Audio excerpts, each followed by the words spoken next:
Recently, I learned on social media that England decided to kill a toddler, and that's why we can't have single-payer healthcare here in the United States.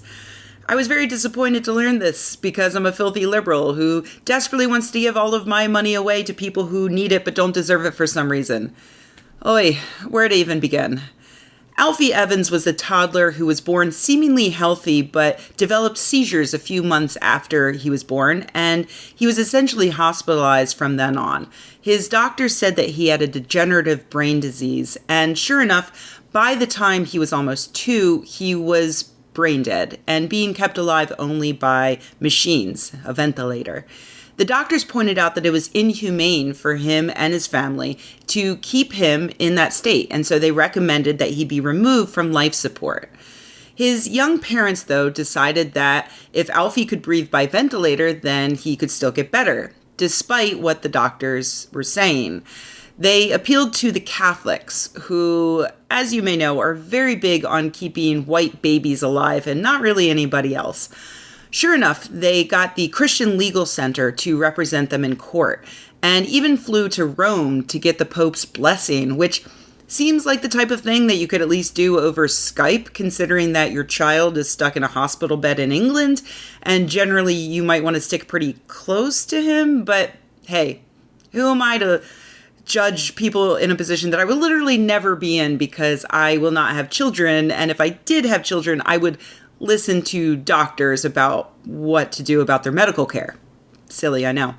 The parents, Tom Evans and Kate James, wanted to take Alfie to a Vatican-affiliated hospital in Rome, but the doctor said that it would be incredibly unethical to transport a brain-dead child hours by plane just to operate on him and hook him up back onto these machines in order to keep him breathing for, and I quote, an undefined period.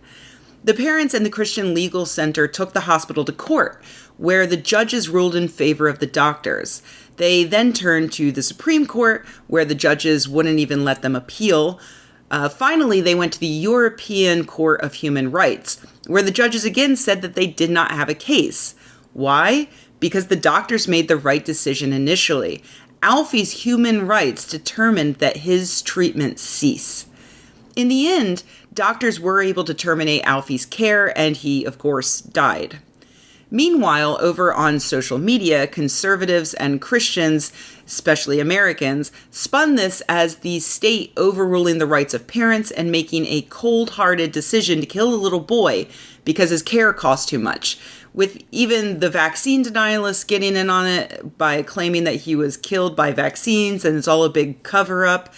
Prominent American alt-writer Charlie Kirk demanded to know, hey, at Jimmy Kimmel, why did you demagogue the national conversation to advocate for socialized healthcare when it came to your son, but you remained shockingly silent when socialized medicine killed Alfie Evans? So did socialized medicine kill Alfie Evans? No, obviously not. The people saying shit like that have no idea how the English government, socialized medicine, or America's current healthcare industry actually operate.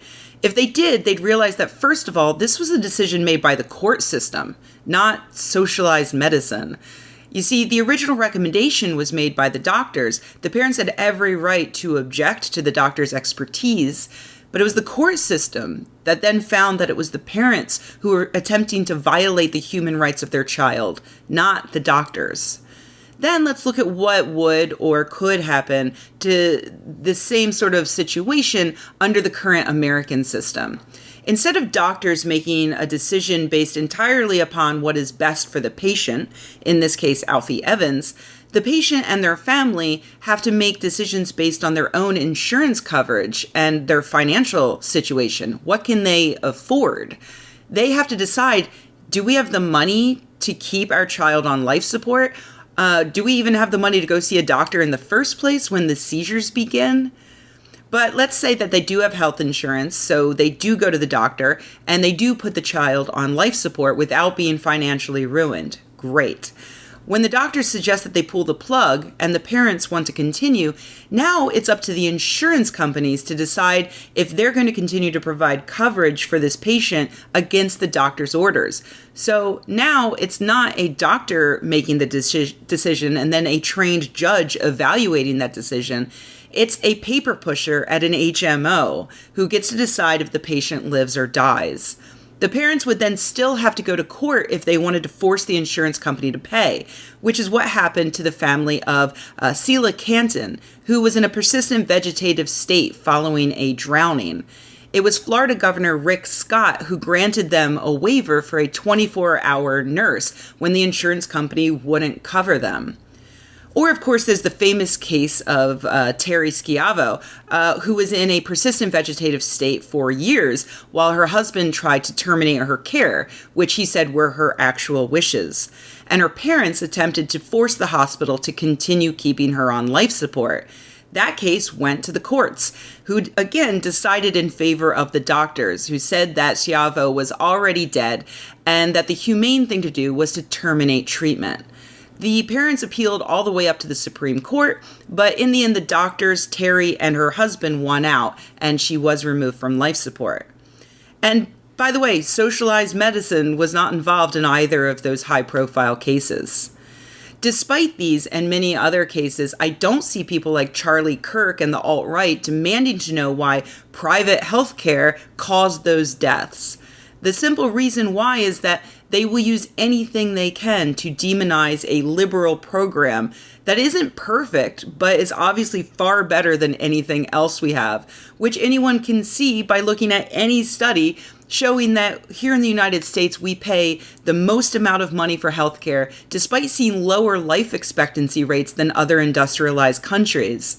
And do you want to talk about babies dying? Sure, let's talk about that. The United States has an infant mortality rate that's 50% worse than the United Kingdom.